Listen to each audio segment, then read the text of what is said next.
కారును మార్చినట్టుగా భార్యలను మార్చే ఈ మనిషి నలుగురు పిల్లలు కొత్త కారును మార్చినట్టుగా పిల్లాన్ని మారు 4 ఏళ్లకు ఒకసారి 5 ఏళ్లకు ఒకసారి పిల్లాన్ని మారు. దత్తపుత్రుడు 3 పెళ్లిళ్ళ వల్ల 4 ఏళ్లకు ఒకసారి పెళ్లి చేసుకోవడం, మళ్ళీ విడాకులు ఇచ్చేసేయడం, మళ్ళీ పెళ్లి చేసుకోవడం, మళ్ళీ విడాకులు ఇచ్చేసేయడం. కార్లను మార్చినట్టుగా భార్యలను మారుస్తా ఉన్న ఈ పెద్ద మనిషి శాశ్వతంగా దత్తపుత్రుడి ఇల్లు హైదరాబాద్ లోనే. కానీ ఆ ఇంట్లో ఇల్లాలు మాత్రం ప్రతి 3 సంవత్సరాలకు 4 సంవత్సరాలకు మారిపోతా ఉంటారు.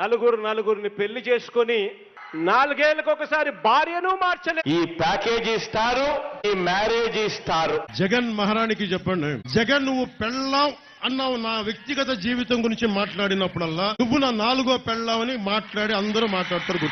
జగన్ కి సంబంధించినంత వరకు పవన్ కళ్యాణ్ అంటే 3 పెళ్లిళ్ళు విడాకులు, అతని దృష్టిలో 4 పెళ్లిళ్ళు అంటాడు. నా 4వ పెళ్ళం ఎవరో తెలియదు, జగన్ ఏమో నాకు తెలియదు. లేని 4వ పెళ్ళం అంటే నువ్వేరా.